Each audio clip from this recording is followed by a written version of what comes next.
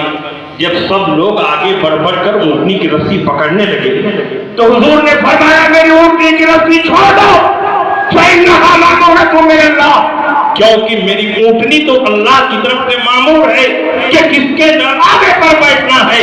اونٹنی مدینے کی گلیوں میں چلتی رہی، بھوکتی رہی اور حضرت ابو ایوب انصاری کے دروازے پر بیٹھے۔ حضور نے فرمایا یہی میرا سامان اتارا جائے، یہی میرا مسکن ہوگا، یہی میری قیام گاہ ہوگی۔ حضور اکرم صلی اللہ علیہ وسلم کا سامان اتارا گیا اور ابو ایوب انصاری کا مکان ڈبل منزلہ تھا۔ حضرت ابو ایوب انصاری نے فرمایا یا رسول اللہ آپ اوپر رہیں میں نیچے رہوں۔ حضور نے فرمایا نہیں، تم اوپر رہو میں نیچے رہوں۔ کہا یا رسول اللہ میرا عشق گوارا نہیں کر سکتا کہ آپ نیچے رہیں میں اوپر رہوں۔ حضور نے فرمایا کہ آرام اور سہولت کو دیکھتے ہوئے یہی بہتر ہے کہ میں نیچے رہوں، کیونکہ میرے پاس دنیا کے وفود آتے ہیں، مہمان آتے ہیں، ملاقات کے لیے آسانی اسی میں ہے کہ میں نیچے رہوں۔ اور جہاں تک ادب کا معاملہ ہے، الامر فوق الادب، حکم ادب سے بڑھ کر ہے۔ میرا حکم ہے کہ تم اوپر رہو اور میں نیچے رہوں۔ جب چند دن قیام ہو گیا تو حضور علیہ السلام نے دیکھا کہ ابو ایوب انصاری کے مکان کے سامنے ایک لمبی چوڑی زمین ہے جس میں کھجور کے کچھ درخت ہیں، مشرکین کی کچھ قبریں ہیں اور لوگ اسی میں اپنی کھجوریں سکھاتے ہیں۔ حضور علیہ السلام کے دل میں خیال پیدا ہوا کہ مسجد نبوی کی تعمیر کے لیے اس سے بہتر جگہ نہیں ہو سکتی۔ حضور نے پوچھا یہ کس کی زمین ہے؟ لوگوں نے بتایا کہ 2 یتیم بچوں کی زمین ہے۔ حضور نے فرمایا ان کو بلایا جائے۔ وہ یتیم بچے آئے۔ حضور علیہ السلام نے فرمایا میں چاہتا ہوں کہ اس پر مسجد نبوی کی تعمیر ہو، تم لوگ اگر اپنی زمین بیچ دو تو میں اس زمین پر مسجد کی تعمیر کرنا چاہتا ہوں۔ دونوں یتیم بچوں نے کہا یا رسول اللہ بیچنے کی کیا ضرورت ہے، ہمارے پاس جو کچھ ہے وہ سب آپ کا صدقہ ہے، آپ اسے یوں ہی قبول کرو۔ حضور نے فرمایا کہ تم لوگ یتیم بچے ہو، میں تمہاری زمین نہیں دے سکتا، جب تک تم لوگ قیمت نہیں لوگے میں تمہاری زمین نہیں لوں گا اور اس زمین پر مسجد نہیں بناؤں گا۔ کہا یا رسول اللہ ہم دل سے دے رہے ہیں، بطیب خاطر دے رہے، قبول فرمانا۔ حضور نے فرمایا نہیں، جب تک اس زمین کی قیمت نہیں لوگے میں اس زمین پر مسجد نہیں بناؤں گا۔ جب دونوں بچوں نے دیکھا کہ حضور علیہ السلام اس پر مسجد نہیں بنائیں گے اور ہماری زمین مسجد کے شرف سے محروم ہو جائے گی تو یتیم بچوں نے کہا حضور صرف 10 دینار عطا فرما، سونے کا سکہ صرف 10 دینار عطا فرما دے۔ زمین کی قیمت طے ہو گئی۔ رسول پاک سید عالم صلی اللہ علیہ وسلم نے حضرت ابو بکر سے فرمایا اے ابو بکر آگے بڑھو اور اپنی جیب سے اس زمین کی قیمت بڑھاؤ۔ حضرت ابو بکر آگے بڑھے اور اپنی جیب خاص سے 10 دینار ان یتیم بچوں کو عطا فرمایا۔ آج مسجد نبوی جس زمین پر کھڑی ہے اس زمین کی قیمت کسی اور نے نہیں، حضرت صدیق اکبر۔ نعرہ تکبیر، نعرہ رسالت، جشن عید میلاد النبی۔ اور سنیے ابھی یہ واقعہ پورا نہیں ہوا، جب زمین کی خریداری ہو گئی تو سنگ بنیاد کا جلسہ رکھا گیا۔ تمام مہاجرین و انصار وقت مقررہ پر آئے، بنیاد کھودی گئی اور رسول پاک سید عالم صلی اللہ علیہ وسلم نے بنیاد کا پہلا پتھر اپنے ہاتھ سے رکھا۔ اس کے بعد صدیق اکبر سے فرمایا اے ابو بکر ایک پتھر تم بھی لاؤ اور میرے پتھر کے بغل میں رکھو۔ ابو بکر صدیق نے رکھ دیا۔ پھر فرمایا ایک پتھر تم بھی لاؤ اور ابو بکر کے بغل میں تم رکھ دو۔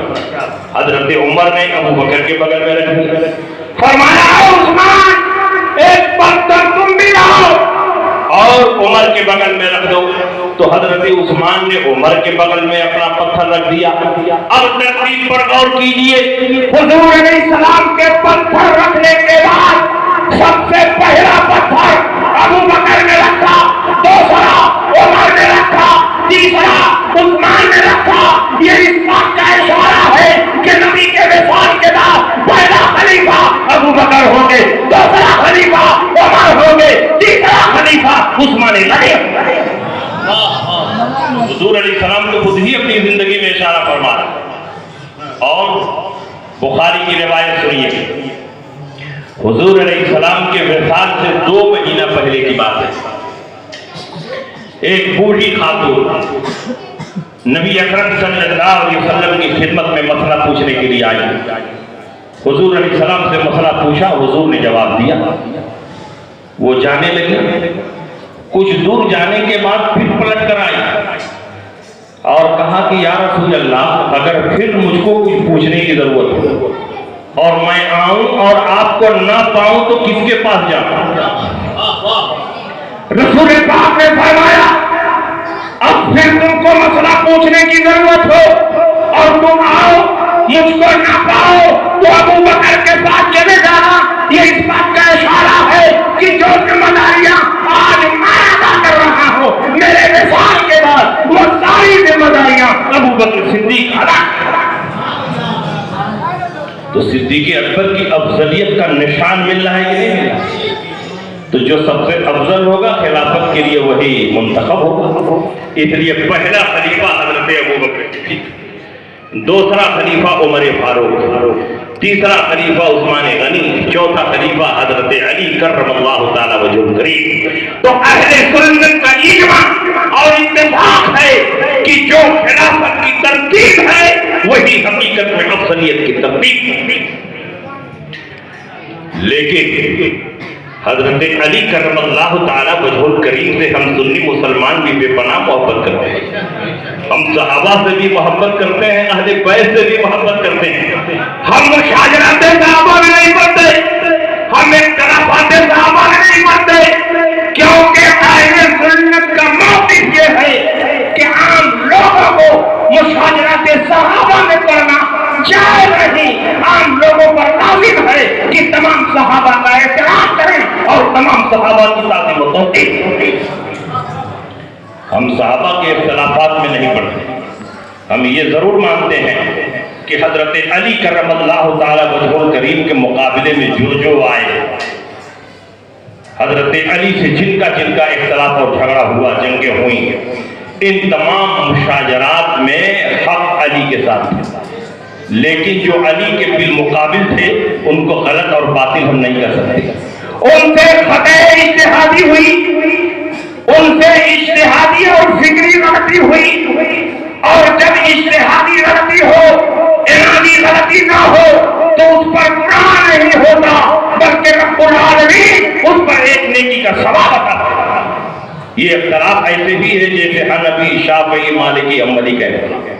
ہم امام اعظم ابو حنیفہ کو حق پر مانتے ہیں اور انہی کی پیروی کرتے ہیں، لیکن ہم یہ نہیں کہتے کہ امام شافعی غلط اور باطل ہیں، امام مالک غلط اور باطل ہیں، امام احمد بن حنبل غلط اور باطل ہیں۔ چاروں امام حق پر ہیں، چاروں امام ہمارے مقتدی ہیں، چاروں امام ہمارے پیشوا ہیں۔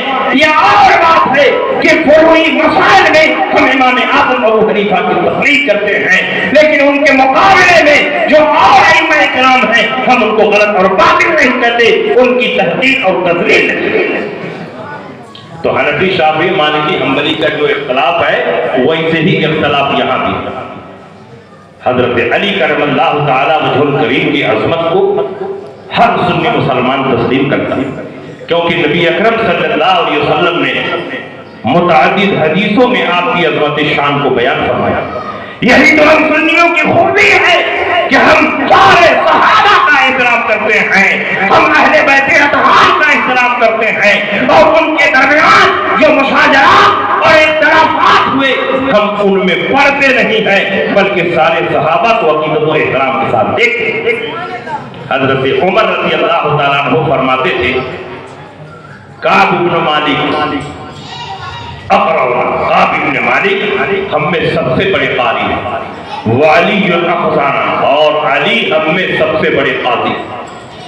حضرت علی کرم اللہ تعالیٰ وجہ الکریم کو اللہ نے وہ علم قضا عطا فرمایا تھا کہ بڑے بڑے صحابہ جن مسائل میں حیران ہو جاتے حضرت علی وہاں فیصلہ کرتے ہوئے نظر آتے۔ اسی لیے حضرت عمر بن خطاب رضی اللہ تعالیٰ عنہ جب بھی کوئی فیصلہ کرتے تو حضرت علی سے مشورہ کر کے فیصلہ کرتے، اور حضرت علی اگر نہ ہوتے اور فیصلہ کرتے تو بار بار اللہ کی پناہ مانگتے۔ وقال عمر بن الخطاب يتعوذ بالله من معضلته ليس فيها ابو الحسن۔ حضرت عمر بن خطاب بار بار اللہ کی پناہ مانگتے اس فیصلے میں جس فیصلے میں حضرت ابو الحسن یعنی حضرت علی موجود نہ ہو۔ اس کا مطلب کہ حضرت عمر کو بھی اعتراف ہے کہ علم قضا میں علی کا پایا بہت بڑا ہے۔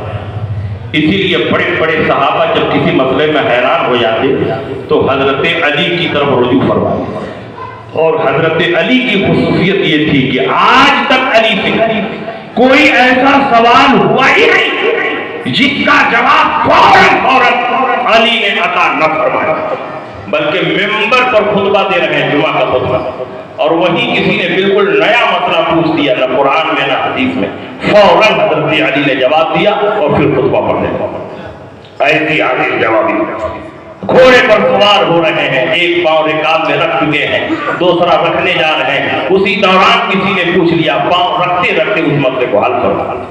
اس لیے پہلے مسئلے کو مسئلہ ممبریہ کہتے ہیں اور دوسرے مسئلے کو مسئلہ رکابیہ کہتے ہیں۔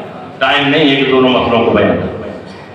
آج جو لوگ حضرت امیر معاویہ کی توہین کرتے ہیں، حضرت امیر معاویہ کی شان گھٹاتے ہیں، وہ لوگ اللہ و رسول کی لعنت میں گرفتار ہوتے ہیں۔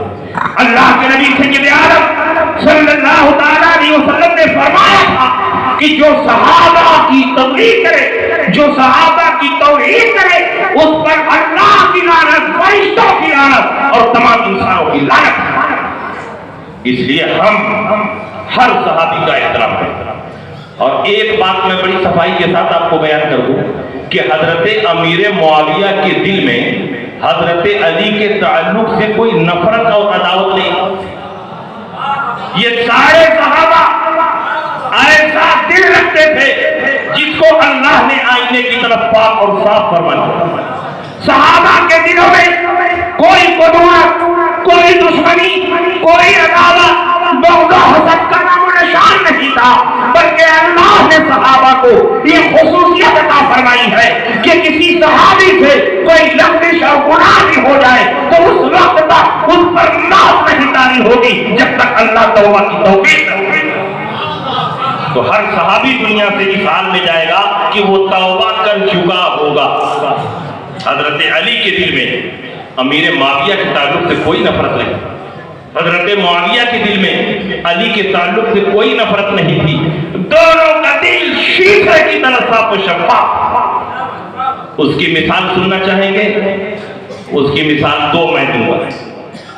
حضرت امیر معاویہ رضی اللہ تعالیٰ عنہ کبھی موڈ میں آتے تو اپنے دربار میں فرماتے، من انشأ فی مدح علی کما یلیق بہ آتیتہ بکل بیت الف دینار۔ جو حضرت علی کی شان میں ایسا شعر کہے جو ان کی شان کے لائق ہو تو ہر شعر پر میں 1,000 دینار عطا کروں گا۔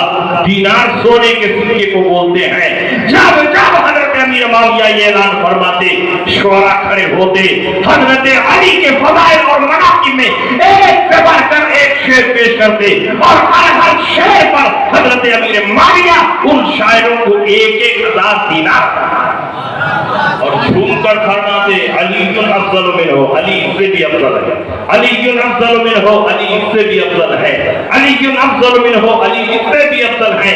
اگر ان کے دل میں ذرہ برابر نفرت اور عداوت ہوتی تو حضرت والے شاعروں کو حضرت امیر معاویہ انعام و اکرام سے لینا۔ خود جنگ صفین میں جبکہ حضرت علی اور حضرت امیر معاویہ کی فوجوں میں زبردست جنگ ہو رہی تھی، انہی جنگ کے دنوں میں حضرت عقیل جو علی کے بھائی ہیں حضرت علی کی خدمت میں حاضر ہوئے اور کچھ پیسہ مانگا۔ حضرت علی نے پیسہ نہیں دیا تو حضرت عقیل نے کہا کہ اگر آپ اجازت دیں تو میں امیر معاویہ کے پاس چلا جاؤں۔ تو انہوں نے کہا چلے جاؤ۔ تو ادھر سے ادھر حضرت امیر معاویہ کے پاس چلے گئے۔ جیسے ہی امیر معاویہ کے قریب پہنچے حضرت امیر معاویہ نے اپنے ساتھیوں کے ساتھ کھڑے ہو کر حضرت عقیل کا استقبال فرمایا، ان کا اعزاز و اکرام فرمایا اور کہا اے عقیل آپ بتائیے کیسے تشریف لائے۔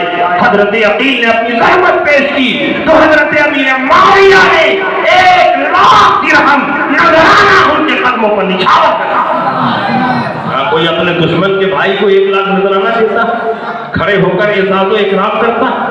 اس کا صاف مطلب ہے کہ جنگ تو ہوئی، ابن سبا کی ناجائز اولادوں نے جنگ کروا دی، مسلمان جنگ سے بچتے رہے، مگر منافقین کی کوشش یہ تھی کہ مسلمانوں میں جنگ ہو، آپس میں خون ریزی ہو، اس لیے جنگ ہوئی، مگر اس کے باوجود بھی ان صحابہ کے دلوں کو اللہ نے آئینے کی طرح پاک اور صاف فرما دیا تھا، کسی کے دل میں کسی بھی صحابی کے تعلق سے کوئی عداوت اور دشمنی نہیں۔ اور جب حضرت امیر معاویہ جنگ کے بعد ملک شام پلٹ گئے، صلح ہو گئی تھی نا، تو حضرت امیر معاویہ ملک شام چلے گئے اور حضرت علی کرم اللہ تعالیٰ وجہ الکریم نے کوفہ کو دارالخلافہ بنایا۔ تو حضرت امیر معاویہ کے سامنے ایک ایسا مسئلہ پیش آیا کہ وہ مسئلہ کبھی حضور کے زمانے میں نہیں پیش آیا، صدیق اکبر کے زمانے میں نہیں پیش آیا، حضرت عمر فاروق کے زمانے میں نہیں پیش آیا، عثمان غنی کے زمانے میں نہیں پیش آیا، بالکل نیا مسئلہ، بڑے بڑے صحابہ حیران، کوئی اس مسئلے کو حل نہیں کر پا رہا۔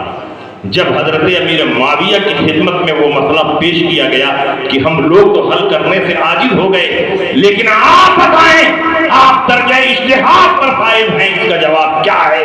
تو حضرت امیر معاویہ بھی اس کا جواب نہ دے سکے اور آپ نے فرمایا واقعی یہ مسئلہ بالکل نیا ہے، اس کا جواب مجھے نہیں معلوم، اس کا جواب تو وہی دے سکتا ہے جس کو رسول پاک نے باب العلم فرمایا ہے، انا مدینۃ العلم وعلی بابھا، مشعل علم ہو اور علی اس کے دروازے۔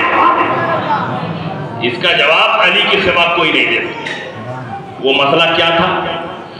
اور یہ بڑے بڑے صحابہ جو حل نہیں کر پا رہے ہیں، ایسا نہیں کہ ان کے پاس علم نہیں تھا، بے شمار حدیثیں ان کے سینے میں تھیں، رسول پاک کی صحبت حاصل تھی، مشکات نبوت سے دن رات حدیثیں وہ سن رہے تھے، کتاب و سنت کا مشاہدہ کر رہے تھے، مگر اس کے باوجود بھی کبھی کبھی کوئی مسئلہ اتنا نیا ہوتا ہے، اتنا نیا ہوتا ہے کہ ہر آدمی کا دماغ وہاں نہیں پہنچے، لیکن اللہ تعالیٰ جن کو علمی کاموں کے لیے چن لیتا ہے ان کا دماغ فوراً نتیجے پر پہنچ جاتا ہے، اور حضرت علی انہی بزرگوں میں سے ہیں کہ اللہ نے ان کو اس قدر علم عطا فرمایا اور ایسی ذہانت عطا فرمائی کہ جہاں کسی کا دماغ نہیں پہنچتا وہاں حضرت علی کا دماغ پہنچتا۔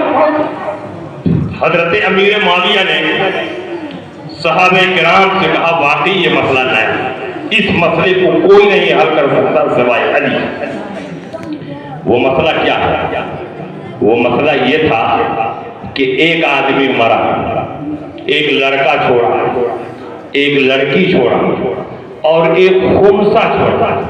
خنثی کا مطلب مخنث، جس میں لڑکی اور لڑکا دونوں کی علامت موجود، نہ وہ پورے طور پر لڑکا ہے نہ پورے طور پر لڑکی ہے، دونوں کی علامتیں اس میں موجود۔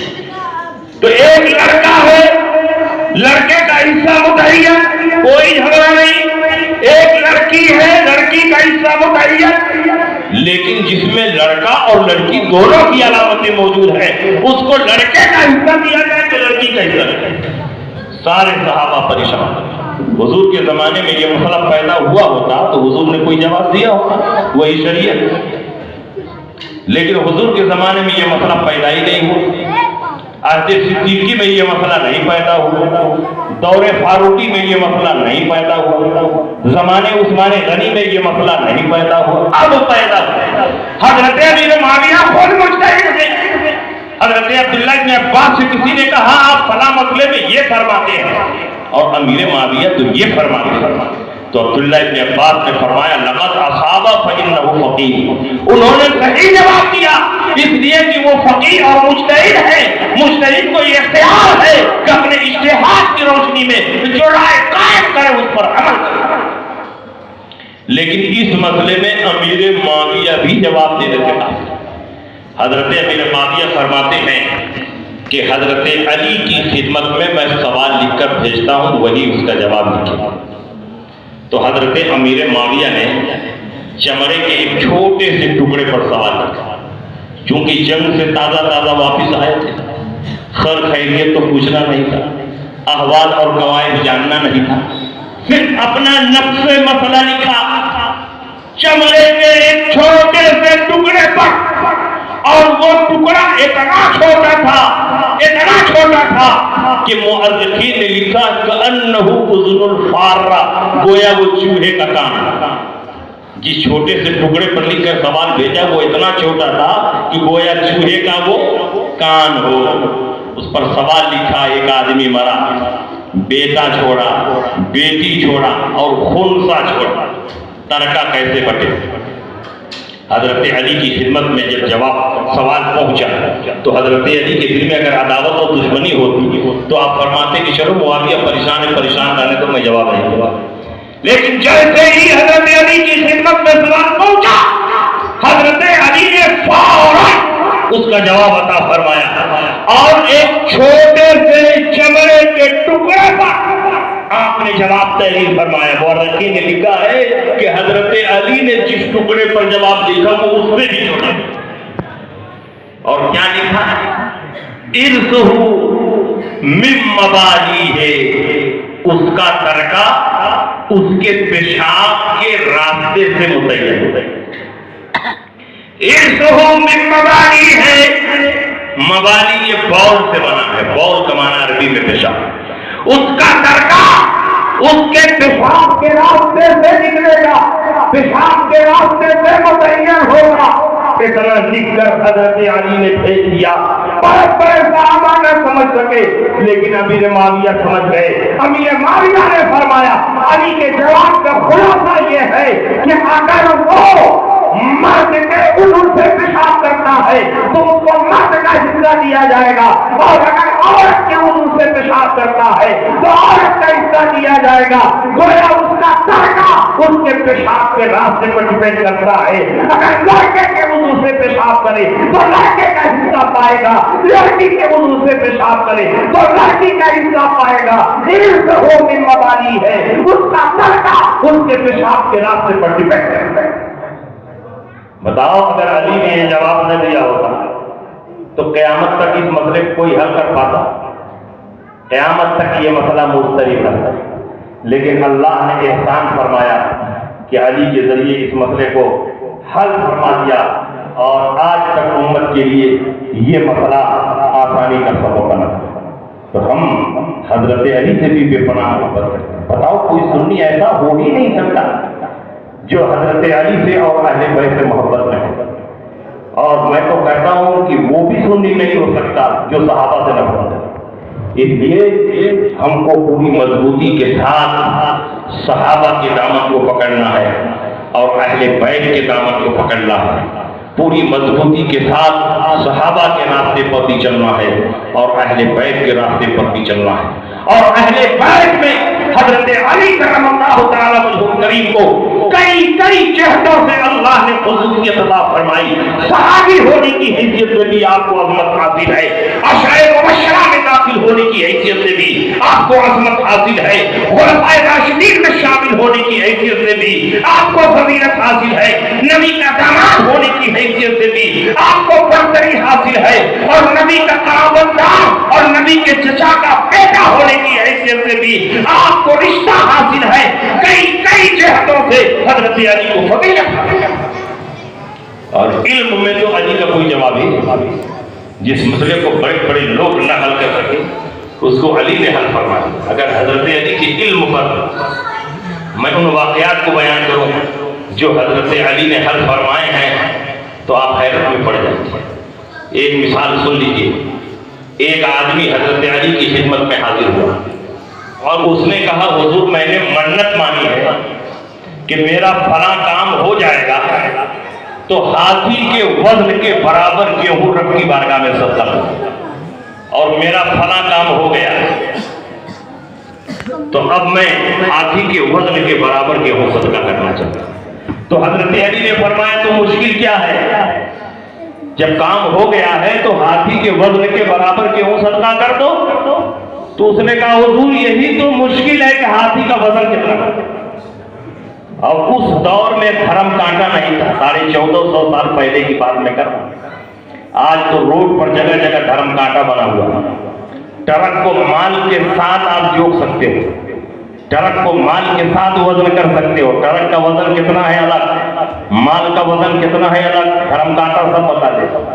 لیکن آج سے 1450 سال پہلے جب حضرت علی کی خدمت میں یہ سوال پیش کیا گیا تو اس وقت ایسا کوئی پیمانہ نہیں تھا, اس وقت ایسی کوئی ترازو نہیں تھی, اس وقت ایسا کوئی معیار نہیں تھا جس سے ہاتھی کے وزن کو معلوم کیا. بڑے بڑے صحابہ کے پاس گیا, کوئی جواب نہ دیا. حضرت علی کی خدمت میں آیا, کہا حضور چاروں طرف سے گھوم کر کے آ گیا, کہیں سے جواب نہیں ملا. کہا اس کا جواب تو بہت آسان ہے. کہا حضور تو بتائیں کیا ہے. کہا ہاتھی کو دریا کے کنارے لے کر جاؤ اور ایک بڑی کشتی پر ہاتھی کو سوار کرو اور ہاتھی کے بوجھ سے کشتی پانی میں دبے. دبتے دبتے دبتے دبتے جب کشتی رک جائے تو نیچے سے دیکھو پانی کی سطح کہاں تک پہنچی, اس پر نشان لگا دو, پھر ہاتھی کو اتار دو. اس کے بعد اسی کشتی میں غلہ بھرنا شروع کرو, بھرتے رہو بھرتے رہو بھرتے رہو, کشتی دبتی رہے گی. دبتے دبتے دبتے دبتے جب اسی نشان پر کشتی پہنچ جائے تو سمجھ لینا کہ ہاتھی کے وزن کے برابر غلہ ہو گیا ہے, اسی کو رب کی بارگاہ میں صدقہ. آپ ذرا بتائیے, جواب بہت آسان ہے لیکن نتیجے پر سب کا دماغ نہیں پہنچ رہا ہے. اس نتیجے پر اگر کسی کا دماغ پہنچا ہے تو وہ حضرت علی کرم اللہ تعالیٰ وجہ کریم. اس لیے میرے بھائیوں, ہم اہل سنت ہیں اور آج کے دور میں اس اہل سنت کی پہچان مسلک اعلیٰ حضرت سے ہوگی. مسلک اعلیٰ حضرت ہمارے دین کی پہچان ہے, مسلک اعلیٰ حضرت ہمارے ایمان کی پہچان ہے, مسلک اعلیٰ حضرت سنیت کی پہچان ہے, مسلک اعلیٰ حضرت اس دور میں سچی حنفیت کی پہچان ہے. اس لیے مسلک اعلیٰ حضرت پر چلنا لازم اور ضروری ہے. اور مسلک اعلیٰ حضرت کوئی نیا مسلک نہیں, صحابہ کے مسلک کا نام مسلک اعلیٰ حضرت ہے, تابعین کے مسلک کا نام مسلک اعلیٰ حضرت ہے, غوث و خواجہ کے مسلک کا نام مسلک اعلیٰ حضرت ہے. مسلک اعلیٰ حضرت کوئی نیا مسلک نہیں, دین مصطفیٰ کی پہچان کا نام مسلک اعلیٰ حضرت. تو باتیں بہت ہیں کہنے کے لیے, وقت زیادہ ہو رہا ہے. انہی باتوں کے ساتھ میں آپ کے درمیان سے رخصت ہو رہا ہوں. وآخر دعوانا الحمدللہ رب العالمین وما علینا الا البلاغ.